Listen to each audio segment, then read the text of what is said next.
జగన్మోహన్ రెడ్డి గారు ఎవరో ఒక అతనితో మాట్లాడుతున్నారు. అతన్ని ఎవడో కొట్టాడట. ఒరే కొట్టినప్పుడు ఇలా కొట్టాలని చెప్పాలి, అలా కొట్టాలని చెప్పాలని జగన్మోహన్ రెడ్డి గారు ఎలా ట్రైనింగ్ ఇస్తున్నారో జస్ట్ ఈ వీడియోలో మీకు చూపిస్తానండి. ఇది వైఎస్ఆర్సీపీ అంటే వైఎస్ఆర్ కాంగ్రెస్ పార్టీ వైఎస్ఆర్సీపీ అని వాళ్ళ అఫీషియల్ పేజ్. ఇది వాళ్ళ అఫీషియల్ పేజ్లో వాళ్ళు రాసిన చెత్త ఏంటంటే, టీడీపీ గూండాల దాడిలో గాయపడిన వైఎస్ఆర్సీపీ కార్యకర్త కాల్ చేసి మాట్లాడిన వైఎస్ జగన్ గారట. పులివెందుల జడ్పీటీసీ ఉప ఎన్నికల్లో ప్రచారం చేస్తున్నాడనే కారణంతో అమరేశ్వర రెడ్డిపై బీటెక్ రవి అనుచరులు పాశవికం. రే కనీసం ఏదైనా కారణం చెప్పేటప్పుడన్నా ప్రజలు కొంచెం ఆలోచించేలా ఉండాలి కదా. ప్రచారం చేద్దానని కూడా ఎత్తాడు ఎవడన్నానే. అవి ఏమన్నా ఐశ్వర్యరాయ సుస్మితాసేనా వచ్చి ఏదో స్పెషల్ అట్రాక్షన్ లాగా వచ్చి ప్రచారం చేస్తాం. ఇప్పుడు అమరేశ్వర రెడ్డి వచ్చి ప్రచారం చేస్తే ఓడిపోతాను భయపడ్డానికి. ప్రచారం చేద్దామని కూడా ఎత్తాడా.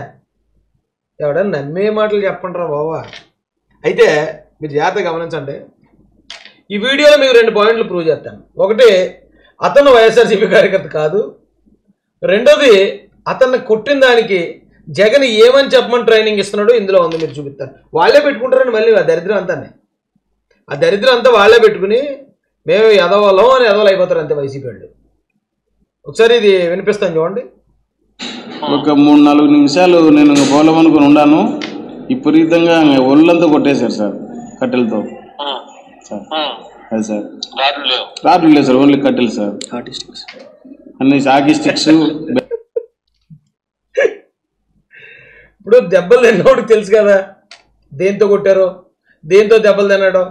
లేదు ఒకవేళ అబద్ధం, అతను ఒక అబద్ధం చెప్పడం ఫిక్స్ అయ్యాడు, కర్రలతో కొట్టారని చెప్పడానికి. మధ్యలో ఆయన కన్ఫ్యూజ్ చేస్తారేంటండి మీరు జగన్ రెడ్డి గారు? ఏమని కన్ఫ్యూజ్ చేశారు మీరు విన్నారా? కట్టెలతో కొట్టారండి అని అతను చెప్తుంటే, కట్టలేనా రాడ్లు లేవా అంటారు జగన్ గారు. అంటే గొడవకి మీరు రాడ్లు పట్టుకెళ్తారని అందరూ పట్టుకెళ్తారేంటండి?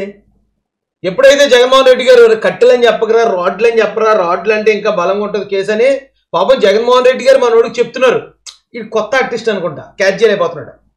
అదే వైసీపీలో సింగిల్ టేక్ ఆర్టిస్టులు ఉన్నారు కొంతమంది, వాళ్ళైతే టక్కన పెడతారు అంతే. వెంటనే అవునవునండి రాడ్లేండి బాబు, పెద్ద పెద్ద రాడ్లేండి, దాంతోపాటు కత్తులు కూడా ఉన్నాయండి, కత్తులతో పాటు బల్లెలు కూడా ఉన్నాయండి అని చెప్పేస్తారు. వాళ్ళు అయితే ఆర్టిస్ట్ ఎవరు కొత్త పెట్టారు. మళ్ళీ ఒకసారి ఏంటంటే,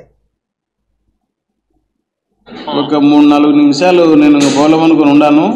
విపరీతంగా ఒళ్ళంతా కొట్టేశారు సార్ కట్టెలతో. సార్ అది సార్ రాడ్లు లేదు సార్, ఓన్లీ కట్టెలు సార్. అన్ని సాకి స్టిక్స్, బ్యాట్లు. పక్క నుంచి ఎవడో హాకీ స్టిక్స్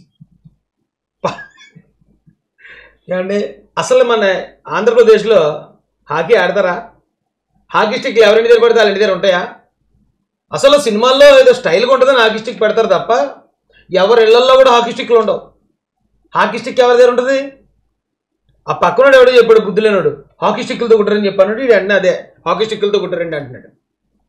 కొంచెం ట్రైనింగ్ కొంచెం బాగా ఇవ్వండిరా ఇచ్చేటప్పుడు. ఎందురా బాబు ఇలా దొరికేస్తారు మీరు? రాడ్లు లేదు సార్, ఓన్లీ కట్టెలు సార్. అన్ని సాకి స్టిక్స్, బ్యాట్లు.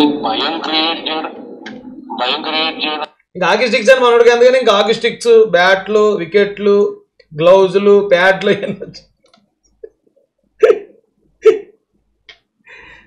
మళ్ళీ దీన్ని సిగ్గు లేకుండా పట్టుకెళ్ళి వాళ్ళు వైఎస్ఆర్సీపీ అఫీషియల్లో పెట్టుకున్నారు. అవునవును సార్, ఓన్లీ భయం క్రియేట్ చేయాలా. తిరగద్దులు యాక్టివ్గా తిరుగుతున్నారు కదా అట్లా సార్. మనం జెడ్పీటీసీ కూడా ఇండిపెండెంట్గా వేసాము కదా సార్. ఇప్పుడు జెడ్పీటీసీకి ఇండిపెండెంట్గా వేసాడట.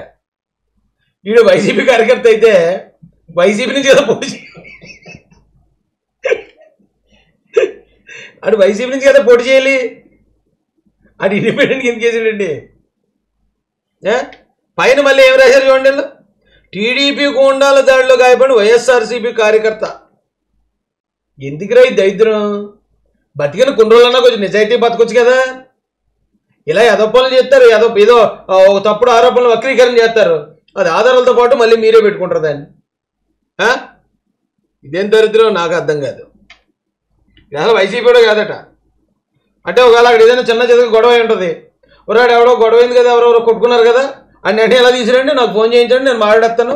రాడ్లతో కొట్టారని, హాకీ స్టిక్లతో కొట్టారని, లేకపోతే బ్యాట్లతో కొట్టారని చెప్పండి, వైసీపీ కార్యకర్త అని చెప్పండి అని చెప్పి చేశారు. చూడండి ఎంత పెంట అయిందో. ఇది ఇప్పుడు జనం చూస్తారు, ఏమంటారు, చిత్తు అంటారు కదా, అంతా రాక్షసులు అయిపోయినారు కలియుగం అంటే ఇంకా ఈ పరిపాలన చూస్తేనే కలియుగం అనిపించింది. అదే అదే సార్ కొంచెం ఎక్కడికి పోయినా కూడా కొంచెం మనుషుల్ని ఎక్కువ మందిని పెట్టుకొని పోతాడు. ఇదంతా రాక్షసులు ఇదంతా జాగ్రత్తగానే ఉంటుంది. రాజకీయాలంటే మనం కంపల్సరీ డిప్లొమాల్సిందే. చేస్తాం సార్, వాళ్ళు ఎంత చేసినా అంత గట్టిగా బంతిని అంత నేల కొడితే ఏ చెప్తున్నా లీడింగ్ జగన్ ఇంక పాపం ఓదార్చడం రాదు అతనికి. ఓదార్పు యాత్ర ఏదో చేస్తాడు కానీ దెబ్బలు తిన్నవాడిని ఏం మాట్లాడాలో ఎలా ఓదార్చాలో ఆయనకి తెలీదు. నువ్వు కూడా 10 మందిని వేసుకుని వెళ్ళంటున్నాడు. ఏది చూసినా ఆయన నోటంటూ మాట వచ్చిందంటే అది హింసాత్మకంగానే ఉంటుంది తప్ప ఎవరైనా పెద్ద మనిషి ఏం చెప్తారండి?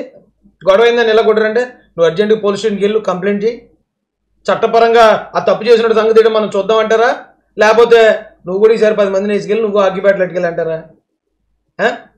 ఇదేనేటండి ప్రజలకు నేర్పించేది?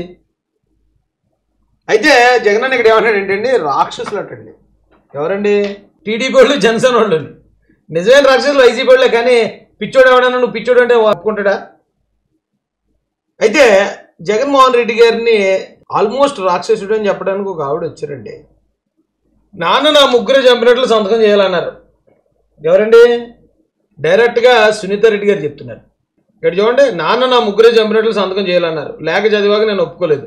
పులివెందుల్లో ప్రస్తుత పరిస్థితులు భయపెడుతున్నాయి. వివేకానంద రెడ్డి కుమార్తె సునీత. ఇక్కడ ఇప్పుడు చెప్పిన మాటల్లో ఒక కొత్త పాయింట్ ఉందండి ఈరోజు. మీరు ఒకసారి చూడండి, పులివెందుల్లో తాజా పరిస్థితులు చూస్తుంటే 6 ఏళ్ల క్రితం మా నాన్న వివేకానంద రెడ్డిని హత్య చేసిన రోజులు గుర్తుకొస్తున్నాయి. నాన్న జయంతి శుక్రవారం ఉండగా మా అమ్మ ఫోన్ చేసి పులివెందులకు రావద్దని, ఇక్కడ పరిస్థితులు ఏం బాగాలేవంటే హెచ్చరించారు అని వివేక్ కుమార్తె సునీత ఆందోళన వ్యక్తం చేశారు. వివేక హత్య కేసు నిందితులు బెయిల్ రద్దు పిటిషన్ సుప్రీంకోర్టులో విచారణలో ఉన్న దృష్ట్యా కడప ఎస్పీ అశోక్ కుమార్ను సునీత రాజశేఖర రెడ్డి దంపతులు కడపలో కలిశారు. కేసు తాజా పరిణామాలు ఆయన వివరించారు. అనంతరం సునీత మీడియాతో మాట్లాడారు. మా తండ్రిని గొడ్డలతో నరికి చంపి గుండెపోటుగా చిత్రీకరించి ఆ మేరకు మీడియాలో ప్రచారం చేశారు. అంటే TV9, NTV, సాక్షి టీవీ కూడా గుండెపోటు నేస్తారు. ఆ రోజు మనందరికీ తెలిసిందే. హత్య తర్వాత అక్కడికి వెళ్ళి నాకు లేఖ ఇచ్చారు. ఆదినారాయణ రెడ్డి, బీటెక్ రవి, అప్పట్లో తెదేపాలో ఉన్న సతీష్ కుమార్ రెడ్డి మా నాన్న చంపినట్టు ఆ లేఖపై సంతకం చేయాలన్నారు. నేను చేయలేదు, అది చేయలేదని గుర్తు చేసుకున్నారట ఆవిడ. తెదేపా వారు హత్య చేశారంటే తొలుత నేను నమ్మాను. చివరకు నారాసుర రక్త చరిత్ర అని రాశారు. ఆ తర్వాత సునీత రాజశేఖర రెడ్డి చంపారని మా మీద ఆరోపణలు చేశారు. ఇక్కడ గమనించాలి. అప్పటి వరకు సునీత గారు, రాజశేఖర రెడ్డి గారు వాళ్ళు చెప్పినట్టు కనుక చేస్తే, ఇది చంద్రబాబు నాయుడు గారినో లేకపోతే నారాసుర రక్త చరిత్రనో టీడీపీలో మా నాన్న చంపేశారనో కానీ వాళ్ళు చెప్పుంటే వాళ్ళు సేఫ్గా ఉందరు.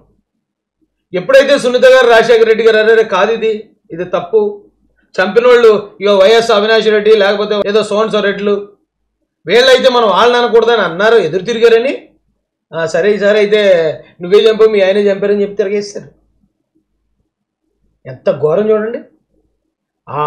ఒక ఆడకూతురు వాళ్ళ తండ్రిని పోగొట్టుకుని అరే న్యాయం చేయాలి అని చెప్పి వెళ్తే న్యాయం చేయకపోగా నువ్వు ఎక్కువ మాట్లాడితే మీ ఆయన మీద నీ మీద ఈ మర్డర్ కేసు పెట్టేస్తావు అన్నారంటే రాక్షసులు ఎవరండి ఇక్కడ?